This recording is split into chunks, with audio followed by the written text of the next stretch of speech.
Bueno, buenas tardes a todos. Como siempre, un placer estar con todos los que estáis aquí y los que estáis en casa vía online para una nueva conferencia de este sexto ciclo. Es la penúltima ya y empezaremos las siguientes ya, creo que en octubre, ya con nuevos ponentes y renovaciones. Lo primero, dar la enhorabuena pues, a los nuevos componentes de la Academia y a los antiguos que han estado tanto tiempo con nosotros y esperar seguir colaborando como hemos hecho hasta ahora, que yo creo que es muy provechoso para todos, para vosotros y para nosotros. Y nada, hoy tenemos una nueva conferencia muy interesante de dos pandemias, como bien pone el título, que es el VIH, que desgraciadamente ha sufrido un nuevo repunte estos últimos años y que hablar del cáncer. A cargo del doctor Félix Gutiérrez, que es académico de la Academia de Medicina de la Comunidad Valenciana y catedrático de Medicina Clínica en la Universidad de MH. No voy a decir nada más, que para eso tenemos a la doctora Ballester, que nos va a comentar más del ponente y seguro que con más conocimiento. Muchas gracias a todos por estar y por estar también en su domicilio. Y paso la palabra. Muchísimas gracias. Buenas tardes a todas las personas que están conectadas y que nos están siguiendo. En fin, en primer lugar, pues darles la bienvenida en nombre de la Real Academia, en nombre en este caso, del nuevo presidente, el doctor Juan Viña, y del nuevo vicepresidente, el doctor Juan Caturla.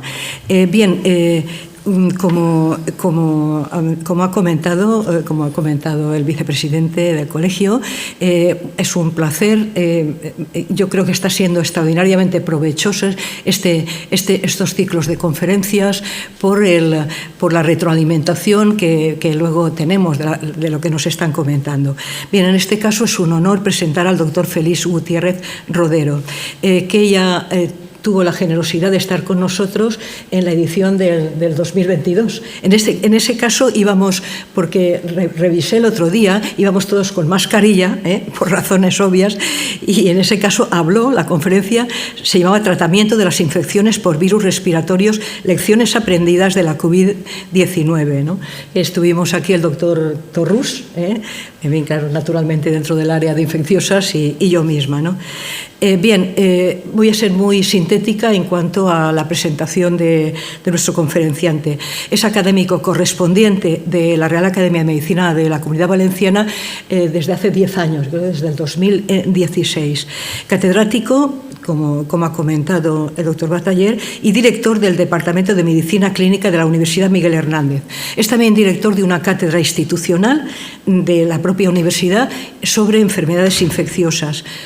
Desde el punto de vista asistencial, es jefe del Servicio de Medicina Interna y de la Unidad de Enfermedades Infecciosas del Hospital General Universitario de Elche, ¿no? Su interés por la investigación está fundamentalmente focalizado en la infección por el VIH-Sida y las enfermedades infecciosas emergentes.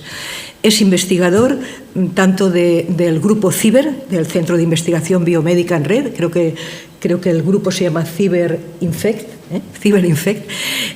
del Instituto de Salud Carlos III, y dirige, por otro lado, el grupo de VIH y enfermedades infecciosas dentro del grupo de FISABIO, en el Hospital General Universitario de Elche. No voy a entrar en detalle, pero ha publicado más de 400 publicaciones en diversos formatos. Ha participado, yo creo que eso es muy reseñable, en más de 25 paneles de expertos, de guías de práctica clínica. Por otro lado, en su faceta, docente, más en su estricto, es presidente del programa de docencia de posgrado y director del máster universitario en enfermedades infecciosas y salud internacional de la Universidad Miguel Hernández. Desde esa condición supervisa los proyectos de formación e investigación de los estudiantes de posgrado. Ha formado parte de consejos editoriales de revistas internacionales importantes con revisión de pares, como el Journal of Infectious Diseases, Clinical Infectious Diseases o el International Journal of Cancer. Y por otro lado, por ejemplo, fue editor asociado, yo creo que es importante resaltar, del Biomed Central en el área de enfermedades infecciosas, que, como ustedes conocen, es una editorial científica británica especializada en publicaciones de acceso abierto. Y una cosa que además guarda relación con el tema de hoy es que está en curso un proyecto de investigación competitivo a nivel nacional sobre del plan nacional, ¿no?, de investigación científica sobre detección temprana del cáncer en personas con VIH. Se llama así, un ensayo clínico aleatorizado multicéntrico que compara dos estrategias de detección. Y finalmente decir que sus contribuciones han sido reconocidas con el premio Alberto Solps a la mejor trayectoria en investigación clínica en el año 2023 y también, entre otros, el premio Generalitat Valenciana a la trayectoria profesional. Muchísimas gracias por estar con nosotros. No quiero extenderme porque ahí lo importante, naturalmente, es pasarle la palabra a nuestro conferenciante, el doctor Félix Guerra. Cuando quieras. Muchísimas gracias, Rosa. Es un placer y un privilegio estar aquí. Felicito a la Academia, a la nueva Junta, a Rosa Ballester por el gran trabajo realizado todos estos años y al Colegio de Médicos por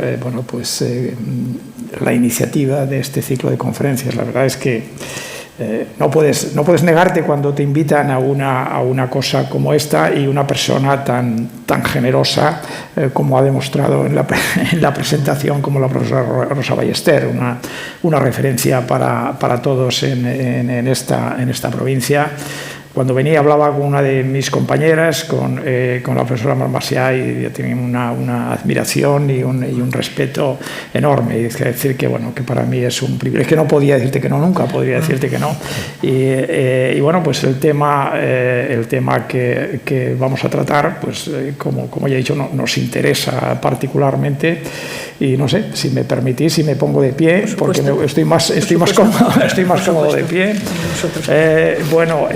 Antes de nada, agradecer también a los que habéis venido, a los que estáis en casa, y espero que entre todos podamos de alguna forma aportar algo a un área tan importante como es la infección por el VIH-Sida y el cáncer.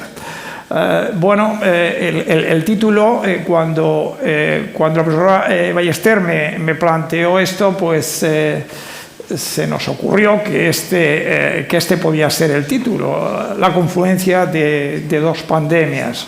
Son dos enfermedades, el cáncer y el VIH, de naturaleza muy distinta. Veremos que son realmente dos pandemias que constituyen probablemente uno de los grandes retos científicos y médicos de los próximos años, y se han unido o han confluido de una forma que realmente, desde el punto de vista médico y sociosanitario, es muy relevante, como veremos. Decíamos que la pandemia de VIH no hay duda que es la pandemia más importante que hemos vivido en los tiempos modernos, que sigue activa, como decía el doctor Ballester, Bataller. Y bueno, pues fíjense que si en un hipotético cementerio de pandemias, pues recordamos todos la pandemia de COVID a la que aludía Rosa en su presentación, pues que ha llevado a 7 millones de fallecimientos, y esta pandemia afortunadamente está en este momento controlada. Pero la pandemia de VIH, que lleva ya 40 millones de personas fallecidas, sigue, como veremos, activa. Desde que se detectaron los primeros casos en el 81 hasta la actualidad, pues este virus ha infectado a más de 80 millones de personas, la mitad han fallecido. la otra mitad siguen vivos, y podría haber sido mucho más, porque es el virus más letal que se conoce, mucho más letal que el ébola. Tiene una letalidad sin tratamiento que llega pues en torno al 90% de las personas que se infectan acaban falleciendo si no tuviéramos tratamiento. Pero afortunadamente, como decía este editorial de Lancet en 2005 de un ilustre profesor británico, los milagros en medicina ocurren, y el milagro del tratamiento antirretroviral pues ha sido una auténtica bendición, porque ha disminuido la mortalidad desde que se introdujo, de casi 2 millones de muertes anuales a la mortalidad actual, con esta caída de 630.000 fallecimientos al año. Fíjense que de estos 630.000, 76.000 todos los años son niños que fallecen, y cada año se infectan todavía 1.300.000 personas, lo que equivale a 4.000 o 5.000 infecciones diarias. O sea que es una pandemia que está muy, muy, muy activa en el mundo. Decía el profesor británico al que aludía que lo que se ha alcanzado en la lucha contra el SIDA solo es comparable al descubrimiento de la penicilina en el siglo XX. Porque lo hemos visto. Yo he vivido toda la pandemia de SIDA desde que empecé la residencia. He visto cómo la gente moría sin poder hacer nada, y ahora cómo vive más y más. O sea, presenciar como testigo directo ese granito de la medicina, pues es de verdad algo que de alguna manera te anima a continuar creyendo en la ciencia y en los avances de la medicina. Digamos que ahora la gente vive más, pero como sigue habiendo casi 1,5 millones de personas que se infectan todos los años, cada vez hay más personas que viven con el virus en el mundo. Ahora mismo tenemos 40 millones de personas, pero la curva sigue creciendo. Y además, como viven más, porque tienen más acceso al tratamiento en todas las partes del planeta, también en África, pues cada vez la gente que vive con VIH tiene más edad, y tenemos ya una significativa proporción de personas mayores que viven con el VIH. Bueno, pero los logros, ¿hasta dónde llegan? Pues bueno, es decir, la esperanza de vida es cada vez más cercana a la de la población general, representada por esta línea continua roja, se aproxima cada vez más a la de la población general, pero está todavía por debajo de la esperanza de vida de la población general unos cuantos años. Y además, esto es un trabajo de una colaboración de cohortes de Europa y Estados Unidos, con más de 200.000 personas con VIH. Y además, bueno, hay la esperanza de vida sin comorbilidad, o sea, es decir, que una persona siga viva y esté bien. La distancia entre la población general y las personas con el VIH es mayor que en la esperanza de vida. O sea, la esperanza de vida se acerca a la de la población general, todavía no llega, pero la esperanza de vida sin comorbilidad todavía es bastante distinta, que en definitiva es vivir sano en un estado de salud saludable. Y cuando miramos la esperanza de vida sin cáncer, pues vemos que hay una diferencia también entre la población con VIH y la población general. O sea que ya vemos que afecta más el cáncer a las personas con VIH que a la población general. Este es el estado de la pandemia de VIH. ¿Y qué decir del cáncer? ¿Podemos hablar del cáncer como una pandemia? Bueno, tradicionalmente este término se asocia con infecciones, pero el cáncer cumple criterios clave de una pandemia moderna. Tiene un impacto global, como veremos, sostenido, una elevada mortalidad, sigue creciendo continuamente y necesita una respuesta desde el punto de vista de salud pública. Por tanto, podemos considerar que es una pandemia. La magnitud del cáncer a escala global es la que veis, 20 millones, cerca de 20 millones de casos nuevos al año en el mundo, 10 millones de muertes al año. en el mundo por cáncer. O sea que 1 de cada 6 muertes es por cáncer. Fíjense, el cáncer ya es en muchos países, entre ellos Europa Occidental, Estados Unidos y China, la primera causa de muerte antes de los 70 años. Y se espera que en los próximos años este mapa, el azul, que es donde es la primera causa de muerte, en todo Norteamérica, Europa, Australia, China y gran parte de Latinoamérica, se espera que en los próximos años esto sea prácticamente todo azul. O sea, que sea la primera causa de muerte por debajo de los 70 años. Este es el crecimiento esperado. Si las cosas no cambian, hay un incremento previsto del 75-80% para 2050 y se esperaría que de los 19 o 20 millones que hay ahora, en 2022 19 millones, pues lleguemos a los 33 millones de casos en 2050. O sea que es una pandemia muy, muy activa. Se ha progresado mucho en cáncer, se ha progresado en el tratamiento, con nuevas terapias, en el diagnóstico precoz, con programas de cribado que han demostrado en estudios internacionales que reducen la morbimortalidad, y se ha avanzado en el conocimiento de las causas del cáncer.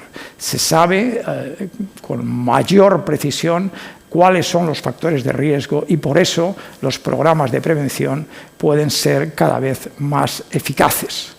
El progreso en cuanto al tratamiento es conocido por todos. Hemos pasado desde la cirugía en periodos ancestrales a la radioterapia, a la quimioterapia, a las terapias dirigidas en los años 80, inmunoterapia y finalmente la terapia celular que se está aplicando cada vez más en diferentes tipos de cáncer. Esto pues supone que haya más supervivientes al cáncer, aquí tienen delante uno, que haya más personas que viven con cáncer y que haya más segundas neoplasias. Entonces, esa es la realidad del cáncer y sabemos que, que en diagnóstico precoz se ha avanzado mucho. Los programas de cribado y los fallos en los programas de cribado pues han estado en los medios de comunicación. Hay programas poblacionales en España, el de mama, el colorectal, se está introduciendo el de cervix, y estos 3 programas, junto con el de pulmón, han demostrado claramente un impacto en la morbimortalidad. Por lo tanto, son programas de cribado que son recomendables para conseguir mejores resultados en el diagnóstico y, por ende, en el tratamiento del cáncer. Hay otros programas de cribado que no tienen ese grado de evidencia científica que tienen estos 4, como el de próstata y como el hepático, en los que se está todavía investigando para poder determinar cómo de eficaces son y cómo han de ser aplicados para que sean que tengan una buena relación coste-efectividad.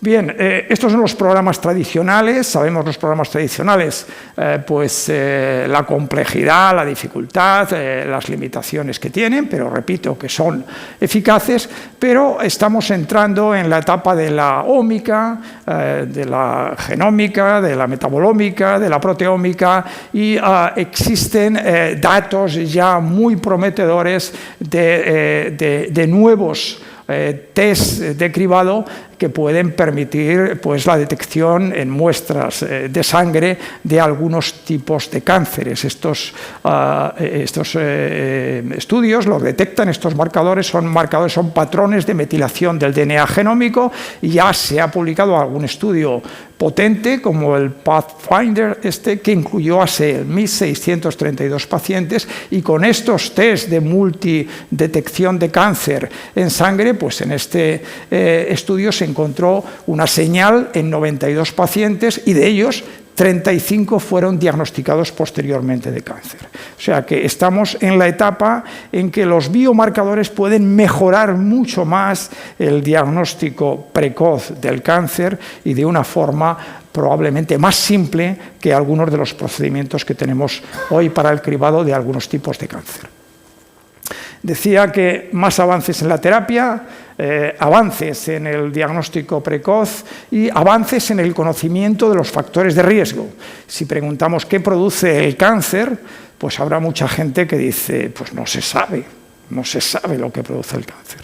Pero ya hay identificados factores de riesgo principales, entre ellos, fijaos, los virus. Hay varios virus que están, y bacterias, y alguna bacteria como el Helicobacter pylori, pero fundamentalmente virus que están estrechamente asociados y algunos son considerados ya el agente causal de algunos tipos de cáncer. Por ejemplo, los virus del papiloma humano, por ejemplo, la hepatitis, el virus de la hepatitis C o la hepatitis B, o el virus herpes 8 como causante del sarcoma de Kaposi o el Epstein-Barr virus de algunos linfomas de alto grado como el linfoma de Burkitt. Pero además hay otros factores como el tabaco, dietas poco saludables, exceso de peso, el alcohol, que están estrechamente vinculados en los estudios epidemiológicos y algunos claramente se ha establecido una relación que podríamos clasificar de causal. Las infecciones son responsables de más de 2 millones, casi 2,5 millones de cánceres al año, es decir, de los 19 o 20 millones que tenemos, o sea que representan el 12% de todas las causas de cáncer. Y de estos otros factores no infecciosos, pues el tabaco es responsable de más de 2.600.000 casos de cáncer, y bueno, pues esto supone pues el 26% de las muertes por cáncer. O sea que tenemos ya 2 grandes factores, pero también la dieta poco saludable, la ingesta de alcohol, etcétera, están estrechamente vinculados a algunos cánceres. En estos datos recientes que acaba de publicar la OMS en Nature Medicine hace unos días, presentan datos de 2022 muy precisos en los que estiman que hay 7 millones de los 19 nuevos casos de cáncer, el 38% son atribuibles a esos factores que hemos indicado que son potencialmente modificables. Esto nos da cifras que indican que puede haber cánceres prevenibles hasta casi el 40% en las mujeres y que hasta por encima del 50, casi el 60% en los hombres. El tabaco con el 15%, las infecciones con el 10% y el alcohol son los principales contribuyentes a la carga de cáncer, y los cánceres prevenibles, los principales son el pulmón, el estómago y el cáncer de cérvix en las mujeres. Estos son datos, como digo, muy recientes que ha difundido la OMS. Bueno, pues esas 2 pandemias que hemos comentado se encuentran. ¿Y cuándo se encuentran? Pues se encuentran muy pronto, porque estos factores de riesgo son especialmente comunes en pacientes con VIH. Muchos de estos patógenos, de estos agentes infecciosos, o algunos se adquieren por la misma vía que el VIH, por transmisión sexual o por contacto con mucosas durante las relaciones sexuales, y a veces por vía sanguínea, y muchos de los pacientes con VIH pues tienen muchos de los otros o algunos de los otros factores de riesgo no infecciosos como el tabaco o el alcohol, porque en algunos casos la infección por el VIH está ligada a determinadas actividades que pueden suponer conductas adictivas que pueden coincidir con las que en algunos casos, repito, de pacientes con VIH, pues pueden haber sido la vía de adquisición de la infección. Pero claro, hay otra cosa más todavía y más importante, que el virus del VIH infecta a los linfocitos T. Y los linfocitos T son los que nos defienden frente a las infecciones víricas latentes, que todos tenemos y nos defienden frente a las células que degeneran, frente a las células cancerosas. Son ellos los que tienen que eliminar pues esas células cancerosas y contribuir a evitar el desarrollo de cáncer. Y esto es importante porque cada vez se reconoce más la importancia. Estos linfocitos se infectan con el virus y naturalmente pues, el cáncer encuentra pues, mayor probabilidad de desarrollo. Esto ahora que los tratamientos inmunoestimulantes, que la inmunoterapia es uno de los tratamientos para el cáncer, se ha visto la importancia que tiene esto. Pero bueno, ya desde el principio, cuando se describió por primera vez el VIH en los años 80, ya se vio que los pacientes presentaban infecciones oportunistas y tumores oportunistas, particularmente el sarcoma de Kaposi, un tumor hasta entonces muy poco frecuente, es un cáncer producido por el herpes virus 8, típico cáncer genuinamente vírico, pero además también el cáncer de cérvix invasivo, que enseguida se vinculó con el VIH producido por el virus del papiloma. Y también, como decía, linfomas de alto grado, particularmente el linfoma de Burkitt, estrechamente vinculado al virus de Epstein-Barr. O sea que desde el principio de la pandemia ya se vio que había lo que se llamaba cánceres definitorios de SIDA, que eran complicación de la inmunodeficiencia. Pero es que la situación ha cambiado.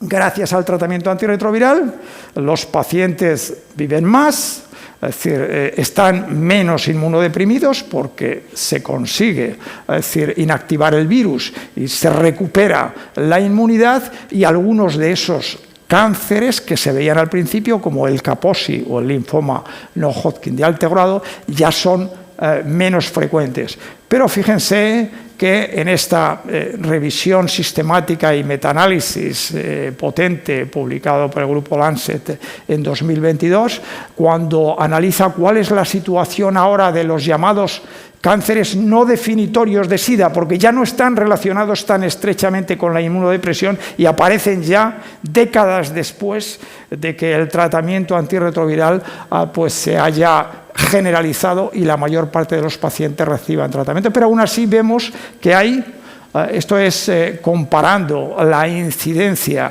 de los cánceres, de todos este tipo de cánceres en personas con VIH con la población general, tanto los cánceres relacionados con la infección, más allá de los que hemos mencionado, por ejemplo, el cáncer de ano y canal anal, el de vulva y vagina, la enfermedad de Hodgkin, cáncer de pene, cáncer de hígado, cáncer de esófago, cáncer de estómago, todos relacionados con infecciones, son mucho más frecuentes en pacientes con VIH, tanto como, por ejemplo, 28 veces más el de ano y canal anal, 10 veces más la enfermedad de Hodgkin, en fin, todos son mucho más comunes en pacientes con infección VIH en este momento ya de la pandemia que en la población general, pero también cánceres no relacionados con infecciones. Por ejemplo, el cáncer de pulmón es 2, casi 3 veces más común en personas con VIH que en personas sin VIH.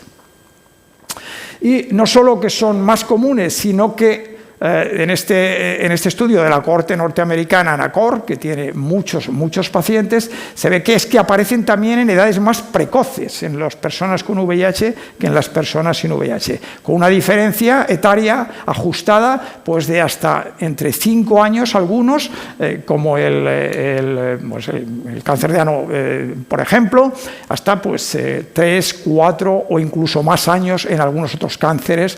Aquí tenemos alguna representación, pero en general aparecen en edades más precoces en personas con VIH que en la población general, y sobre todo condicionan un exceso de mortalidad que llega, por ejemplo, en el cáncer de ano y canal anal de 124 en relación a la población general, 41 veces más en el Hodgkin, 8 veces más en el cáncer de hígado, o pues 4 veces más en el cáncer de pulmón. Un exceso de mortalidad en relación a la población general. De manera que actualmente los denominados cánceres no SIDA son la principal causa de muerte en personas con VIH en tratamiento antirretroviral. datos de una colaboración europea norteamericana con casi 200.000 personas con VIH, 16.000 muertes, y el cáncer no SIDA ahora es la principal causa de muerte. Y evidentemente, si queremos que ese acercamiento de la mortalidad y la esperanza de vida de la población con VIH sea cada vez más cercana a la de la población general y que vivan más años sin comorbilidad, tenemos que realizar intervenciones que se dirijan a esas comorbilidades, si queremos aumentar la esperanza de vida, esas causas de muerte. El cáncer, la primera.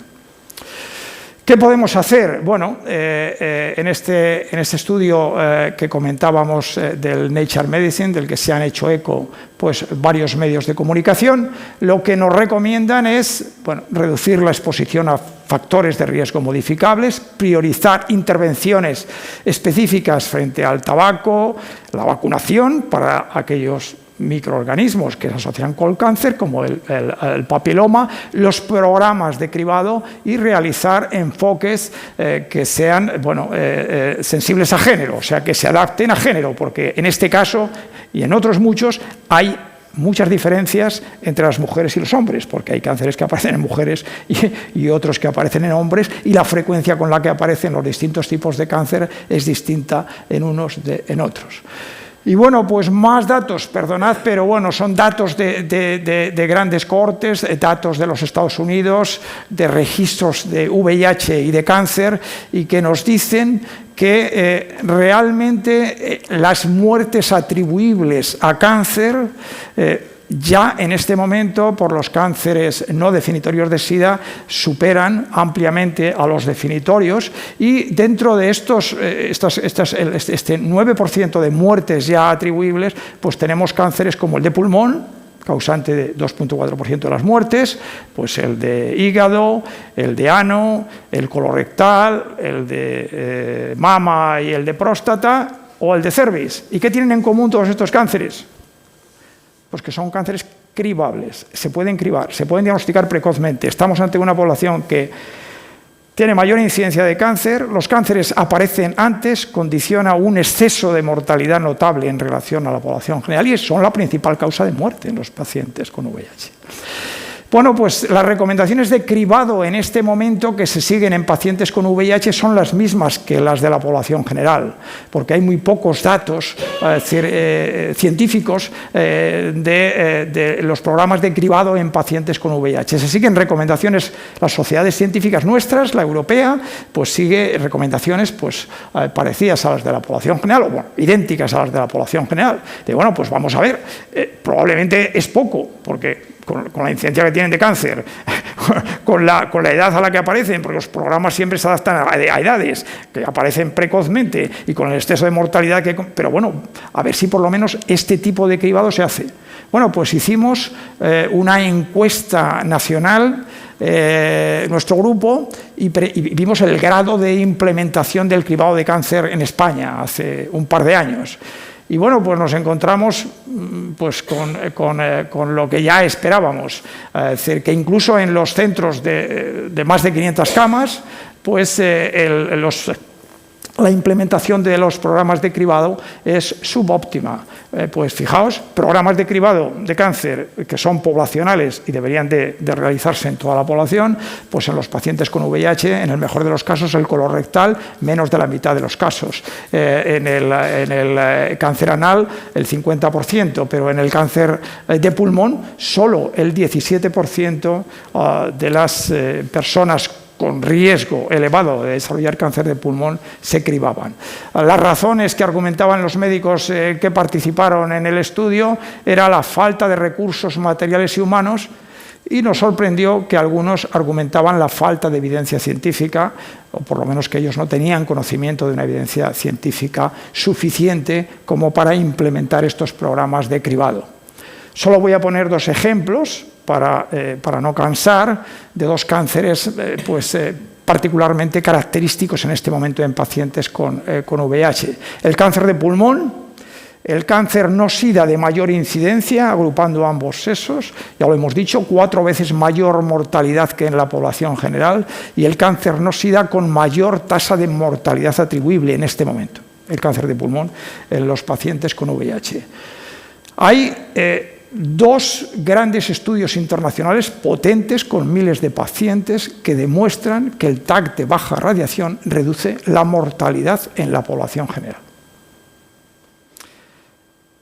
En personas que tienen determinadas características de edad y de exposición al tabaco que tienen riesgo elevado de desarrollar cáncer. Y de hecho, esto que es bien conocido y son 2 grandes ensayos clínicos, motivaron que la primera recomendación de utilizar TAC de baja radiación fuera poblacional en 2013 en adultos de 50 a 80 años con una historia de tabaco de más de 20 años paquete que fuman actualmente o que han dejado en los últimos 15 años.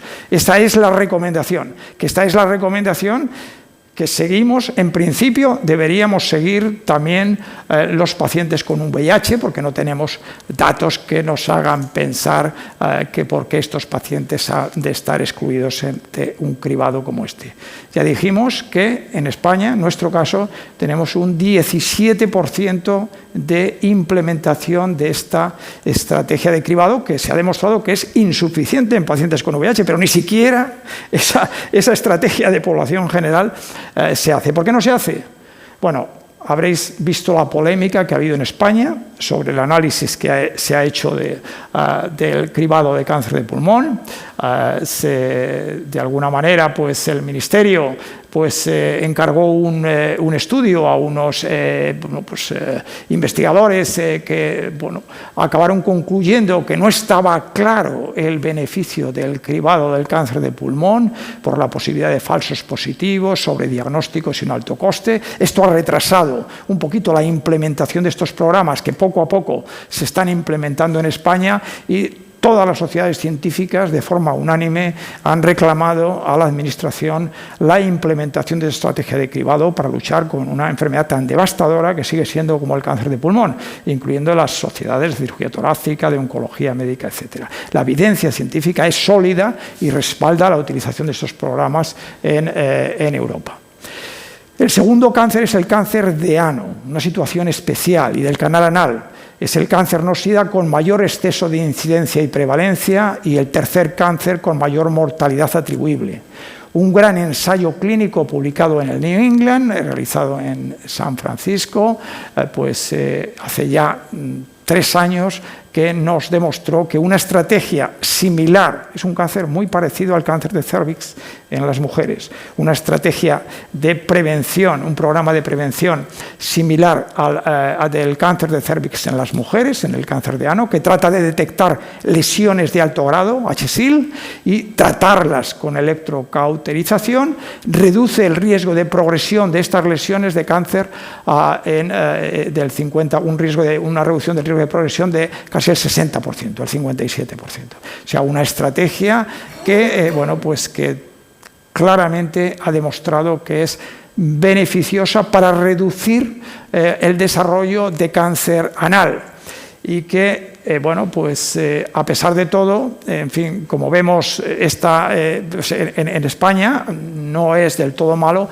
El 50% en el mejor de los casos se están utilizando estos programas de prevención. La realidad es que el programa de prevención requiere citología anal, como en las mujeres, y en las citologías positivas realizar anoscopia de alta resolución, algo parecido a lo que se realiza en las mujeres cuando se realiza colposcopia. Es muy parecido, y es la estrategia: detectas una displasia, tratas la displasia y reduces el riesgo de desarrollar cáncer a menos de la mitad. ¿Por qué no se hace? La respuesta de los médicos, de nuestros colegas en diferentes hospitales de España, es falta de recursos materiales y humanos, no disponibles anoscopias de alta resolución para poder implementar este tipo de programas. No es solo en España, ocurre en otros países. Esto es un estudio de un consorcio, IEDEA, liderado por norteamericanos en otras partes del mundo, América, Norteamérica, Sudamérica y África, fundamentalmente. Y entonces, lo que quieren ver es en estos centros que participan en este consorcio, qué disponibilidad tienen, por ejemplo, para realizar el cribado de cáncer anal. Los americanos tienen toda la disponibilidad, no hay centros de los que participen en este consorcio que no tengan disponibilidad, pero en el resto de los países pues ya las cosas no son tan buenas. Hay pues hasta el 80% en Sudáfrica que no disponen, en África del Sur, pues que no disponen de esta tecnología para implementar programas de cribado de cáncer anal que tienen esa historia natural tan devastadora en pacientes con VIH. Y luego tenemos otro problema, que aunque dispongamos de todas las técnicas necesarias, el equipamiento, el personal, pues luego los pacientes tienen que adherirse, tienen que participar en los programas de cribado. En España pues tenemos programas de cribado poblacionales como el de mama y el colorectal, bastante bien asentados en todas las comunidades, y el grado de participación en algunos casos pues no supera el 60%. Es decir, que hay gente que no participa en el cribado por muchas razones. Esto lo han visto en un estudio realizado en Washington con una cohorte de 7.900 pacientes, pues que al final, por diferentes razones, para los diferentes tipos de cáncer, de los pacientes elegibles, los que acababan recibiendo cribado eran mucho menores que lo óptimo, lo que se considera óptimo. Las razones que ellos argumentan, pues que la complejidad de las decisiones en pacientes que tienen otras comorbilidades, que a veces los pacientes tienen otras prioridades y no dan importancia a la prevención y no participan en los programas, y bueno, pues a veces también, incluso en América, pues falta de personal para realizar los test o recursos suficientes. ¿Qué se puede hacer para esto? Estamos acabando. ¿Qué se puede hacer? Aquí es donde es la parte positiva. ¿Qué podemos hacer? Tenemos un problema serio, la principal causa de mortalidad en pacientes con VIH en este momento, y tenemos, bueno, pues oportunidades de mejorar, y particularmente en el diagnóstico precoz, en el cribado, es donde podemos hacerlo. ¿Qué podemos hacer? Hay tres posibles estrategias. Una es pues diseñar cribados adaptados al riesgo e incardinados en la asistencia sanitaria. Los sistemas sanitarios de los pacientes, es decir, a usted le toca cribado, no es que voluntariamente usted se someta a un programa de cribado y cuando le llaman de cribado participa o no, no sé, algunos de vosotros estaréis participando, yo participo por ejemplo en el colorectal, pero hay gente que deja de participar porque le mandan la muestra para pedir heces y dice, se me pasó y ya me he quedado descolgado y tal. Bueno, estrategias que estén incardinadas a la asistencia sanitaria, campañas de concienciación orientadas a los profesionales y a las personas con VIH, y mejorar las estrategias de cribado, porque el cribado del cáncer de pulmón, por ejemplo, es hacer una TAC de baja radiación anual. Es verdad que es muy rápida, es muy corta, pero es una prueba TAC de baja dosis de radiación, pero es una prueba al año. Buscar estrategias más simples. Bueno, los cribados adaptados al riesgo e incardinados a la asistencia sanitaria es algo que estamos intentando evaluar, lo que comentaba la doctora Ballester al principio. Esto es un proyecto que llevamos ya en marcha durante unos años, en los que estamos evaluando una serie de estrategias de cribados convencionales y ampliados en el marco de un ensayo clínico pragmático en el que participan casi 1.500 pacientes de diferentes centros españoles, y bueno, pues se están comparando diferentes estrategias de cribado, pero dos estrategias de cribado convencional y ampliado, y fijaos que solo en la evaluación inicial que se hizo en esta población se encontraron 9 cánceres y se encontraron 60 lesiones precancerosas en 35 pacientes en el estudio basal. Ahora estamos siguiendo a los pacientes durante 6 años. O sea, en el estudio basal ya se encontró estos tumores no diagnosticados y lesiones precancerosas. Esta es una estrategia que está funcionando bien, se hace en el marco de la atención sanitaria a los pacientes, o sea que, bueno, es un ensayo clínico y obviamente pues ahí pues el grado de adherencia es muy alto, pero es una estrategia que para el futuro puede bueno, pues tener un cierto éxito si se extiende, se implementa en otros centros. La segunda son campañas de concienciación orientadas a los profesionales, porque a veces los mismos profesionales no estamos concienciados de la importancia que tiene la detección precoz, ni los pacientes. Oye, bueno, es una cosa que me puede pasar, pero oye, tal. Y a veces, claro, veo al paciente en la consulta, lo ves, lo estás viendo, está todo muy bien, está el VIH perfectamente, y de pronto, ¡pum!, un cáncer de pulmón con metástasis y se muere. Y se muere, es decir, a lo mejor, y lo hemos detectado tardíamente, ¿no? Entonces los profesionales y los pacientes debemos concienciarnos. Hay algunas evaluaciones, recientemente se ha publicado esto en Seattle, una herramienta de ayuda a la toma de decisiones, pues que daba recomendaciones de cribado y riesgo, explicando a los pacientes el riesgo que tenían con datos como el riesgo cardiovascular a los 5 años y la mortalidad, y esto mejoró mucho la aceptabilidad y la participación de los pacientes. O sea, cuando les dices, oye, esto te va a pasar en este tiempo concreto, o te puede pasar con este riesgo, y podemos minimizarlo de esta manera. Este tipo de herramientas pueden funcionar. Y luego después la otra cosa importante quizás es que quizás será lo que cambiará a medio plazo todo esto, es el desarrollo de biomarcadores con estas aproximaciones multiómicas, con genómica, transcriptómica y proteómica, metabolómica, que nos permitan detectar de una forma sencilla, especialmente en sangre o en otros fluidos, muy precozmente cánceres, y que nos permitan pues hacerlo de una forma simple, no sé si barata, pero por lo menos simple. Y bueno, algunos dos avances, por ejemplo, en el cáncer de ano. El principal problema del cáncer de ano es que la citología es muy sensible, pero es muy poco específica. Entonces, hacemos citología a los pacientes, sale positiva y hay que hacer una anoscopia de alta resolución, una prueba para la que necesitas personal cualificado y equipamiento.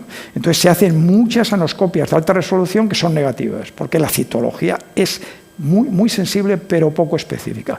Bueno, pues estos compañeros del Ramón y Cajal lo que hicieron fue encontrar que había determinadas proteínas derivadas de la microbiota intestinal, pues que claramente cuando se detectaban el succinilcoenzima A y la cobalamina, pues mejoraban la sensibilidad también de la citología, desde el 91 al 96%, pero particularmente la especificidad, desde el 34% al 82%. Con lo cual, pues se hacían menos anoscopias, y es una prueba muy sensible que puede hacer en un frotis anal. Y nuestro grupo, Melissa Bello y Marc Macià, que están estudiando esto en profundidad y llevan desde hace tiempo un programa de cribado de más de 10 años de evolución en cáncer, con muy buenos resultados, pues ahora también han hecho un estudio transcriptómico y han visto que este adenosin desaminasa, un RNA que está sobreexpresado en varios tipos de cáncer, pues cuando miden este ADAR1 mRNA, cuando lo cuantifican también en una torunda anal, es un método que consigue reducir el número de anoscopias en un 77%. Esto es importantísimo porque estamos ante un marcador que puede mejorar mucho los procedimientos de cribado que tenemos en la actualidad. Y bueno, pues con esto quería acabar con una serie de mensajes, recordando que los cánceres son ya la principal causa de muerte en personas con VIH, son más frecuentes, aparecen antes y tienen mayor mortalidad. Para mejorar la situación deben priorizarse intervenciones específicas para reforzar las medidas de control del tabaquismo, intensificar la vacunación del virus del papiloma humano, particularmente, y en el mundo de la hepatitis B, y los programas de cribado. por los datos que he compartido, que hemos podido ver, existe una baja concienciación y poco hábito de cribar el cáncer, no solo en España, sino en otros países, en esta población. Y es necesario, pues, adaptar las recomendaciones de cribado al perfil de las personas con VIH y mejorar la adherencia con estrategias específicas para esta población. Probablemente, pues con todo esto, consigamos reducir un poco la carga de mortalidad por esta enfermedad y conseguir acercar más la esperanza de vida de las personas con VIH a las de la población general. Agradecer a todo el equipo, que son ellos los que hacen realmente el trabajo, particularmente la doctora Macià, que es la que lleva la unidad de enfermedades infecciosas, la que inició este programa de cribado, que tiene más de 10 años, y bueno, pues a todos los compañeros que participan en la unidad de enfermedades infecciosas en el Hospital Universitario de Elche. Y muchas gracias a los asistentes, muchísimas gracias a la sociedad, al Colegio de Médicos por acogerme. Gracias.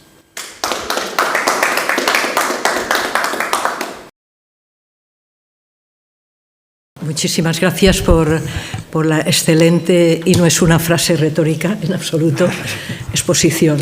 Y por la clarividencia, por el rigor, por esa forma de comunicarla y sobre todo por subrayar la importancia real, la importancia de lo que se ha comentado. Bueno, pasamos a las preguntas, ¿no? A las preguntas, sí. Bueno, si hay alguna pregunta en la sala o en el domicilio, que aquí tenemos también. Sí. ¿Empiezo yo, entonces? ¿Empiezas? Sí. Vale. Yo tengo alguna pregunta. Vale. Si no, No, mejor... Empieza, sí, empieza. Es muy interesante la charla y tenía una pregunta, es decir, el tema... Nos has convencido de que realmente es la confluencia de las dos pandemias. ¿No supone esta estrategia de prevención de cáncer una enorme sobrecarga en las consultas de enfermedades infecciosas? Claro, ese es el... es decir, cuando una mayor carga, sin duda, o sea, hay que hacer más pruebas, más determinaciones. Algunos de los cribados de cáncer son sencillos. Por ejemplo, el cribado de cáncer colorectal con la sangre oculta en heces es muy eficiente y bueno, está recomendado a nivel poblacional. Ya hemos dicho que el cáncer de pulmón, el problema que tiene es la dependencia del ataque de baja radiación, y esto es puede ser una sobrecarga para los servicios de radiodiagnóstico. Por eso hay que tener claro que realmente es coste efectivo y que aporta valor. Y el programa de cribado de cáncer de ano, naturalmente esto pues requiere más instrumentaciones, más citologías, y es así, o sea que es así. Lo que pasa es que lo que hay que sopesar es el valor que aporta. Es decir, porque claro, nosotros en los 10 años que la doctora Macià lleva realizando este programa de cribado, es decir, creo que ha habido 2 cánceres de ano. O sea, que es muy poco, ¿no? Entonces, lo que hay que... Pero sí que es cierto que esa es la clave, y lo que hay que conseguir es mejorar los programas de cribado, hacerlos más eficientes, introducir cuando estén bien validados estos biomarcadores que comentábamos, pero de acuerdo que eso es algo que hay que considerar, y mucho, en cualquier programa de cribado. Enhorabuena, la verdad. Unas pequeñas observaciones o comentarios, pero así como para aclararme algunas cosas. Por ejemplo, en la línea temporal de los tratamientos que has puesto muy al principio, has puesto la cirugía a la izquierda y has venido a decir como que era una cosa del pasado. No, ya lo sé que no. Pionera. Y todavía además... Inicial. Pero no, simplemente es porque pasa el tiempo, pero a lo mejor ha bajado del 60 al 50%, pero hay que, ¿verdad? Reconocer que todavía todos aquellos cánceres que se curan, incluso en pacientes con VIH, sola o ayudada con tratamientos co-neoadyuvantes, la cirugía tiene un papel. Absolutamente, absolutamente. La cirugía es el pilar fundamental, pero bueno, la línea es un poco, es decir, recordar cuáles son las incorporaciones. La cirugía ha estado siempre así y hay muchos tumores. Bueno, yo diría que a lo mejor no sé cuantificar, pero muchos cánceres, y la mejor solución, cuando sea posible, la exéresis es la cirugía, la mejor solución, sin ninguna duda. Pero bueno, estamos viendo un poco cuál es la evolución, y ahí también se incluyen, pues por ejemplo, las terapias celulares, los cánceres hematológicos, en los que la cirugía tiene menor papel, pero en los cánceres epiteliales, en las neoplasias sólidas, en los cánceres sólidos, la cirugía sigue siendo la estrategia fundamental. Es que en este sentido, incluso, por ejemplo, claro, la coexistencia de SIDA y de cáncer, pero es que tampoco, claro, y los virus que andan sueltos por ahí, sí. Y entre ellos el virus de la hepatitis C. En este mundo, en el cáncer de hígado, SIDA, hepatitis C y cáncer, hay una convergencia tripartita enorme, pero además, también aquí incluso, en los últimos años, la cirugía también ha tenido un papel, en el sentido de que se han trasplantado pacientes con VIH, trasplante de hígado. Sí, claro, claramente, naturalmente. O sea que ya parece que ahora, bueno, uno de los grandes avances que se ha producido, como sabes, en el tratamiento de la hepatitis C, porque es una de las causas de trasplante en el pasado, pero aún a pesar de que estamos en una fase en la que estamos intentando hablar de la microerradicación de la hepatitis C y que tenemos tratamientos antivíricos extraordinariamente eficaces, todavía sigue habiendo cánceres de hígado, naturalmente. Uno de los cánceres que nosotros estamos cribando, y algunos de los cánceres que llevamos en el estudio son de hígado, o sea que no es un problema que no exista, y naturalmente esos pacientes, cuando sea posible, la cirugía, incluyendo el trasplante, claro. Sí. ¿Dirías que somos afortunados aquí en la provincia por el hecho de que varias unidades, no solamente, por lo menos dos, en Alicante y en Elche, se hace el cribado del cáncer anal en pacientes con VIH desde hace bastantes años? Sí. Claro, yo creo que sí, comparado con otras sí, comparado con otras, porque que yo sepa, en Valencia no sé si se hace, pero no está por lo menos bien desarrollado ningún programa de cribado de cáncer anal. Y luego, termino ya, pero la incidencia de los tumores no es igual en todo el mundo, porque muchos datos son afortunadamente o desafortunadamente publicados provenientes del primer mundo, pero en el tercer mundo las cosas son muy distintas. Las neoplasias, tanto las propias como las no propias de SIDA, son con otras incidencias, otras consecuencias, otra mortalidad, otros recursos. El espectro realmente es muy distinto del primer mundo.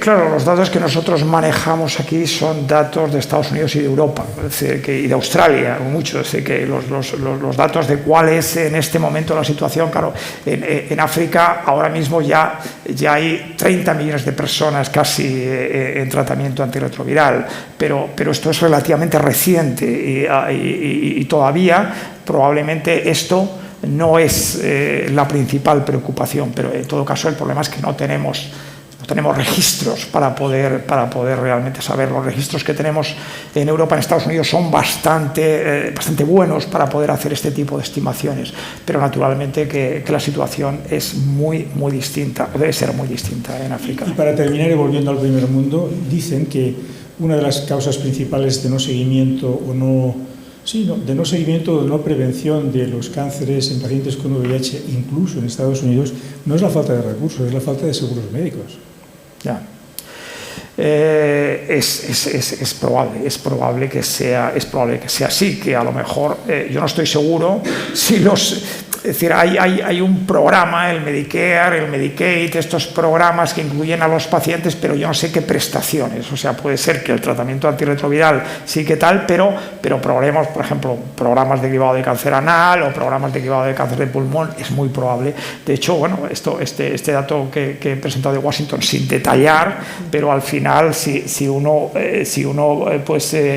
recorre el diagrama, al final baja y ve que hay pues un número número relativamente exiguo de pacientes que siguen completamente los cribados. O sea que factores como eso, en Estados Unidos, donde precisamente, pues claro, la discriminación y hasta el estigma todavía en personas con VIH, en determinadas personas, porque aquí también hay como dos mundos, es decir, pero que puede ser mayor y pueden tener menos accesibilidad a esos programas. Totalmente de acuerdo. Muchas gracias.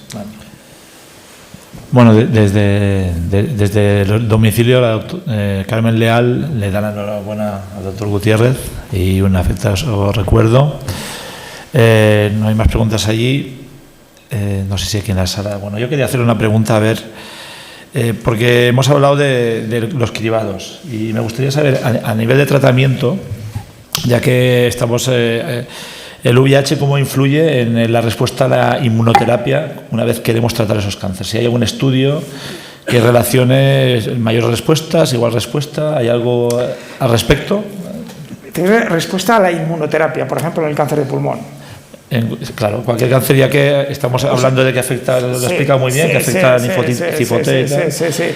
Bueno, las respuestas son menores, son iguales. La respuesta es que yo no lo conozco, creo que no hay datos todavía, porque bueno, la inmunoterapia, a pesar de que se introdujo hace unos años, pues los ensayos clínicos generalmente sí han incluido pacientes con VIH, luego ensayos clínicos en pacientes con VIH y datos que nos permitan comparar la respuesta en relación a la población no hay, pero es una buena observación porque ciertamente podría ser que en algunos de esos pacientes, si son pacientes que tienen marcadores de inmunológicos, que tienen una gran cantidad de PD1 o que tienen tal, podría ser que esos pacientes respondieran incluso mejor, los pacientes con VIH, ¿no?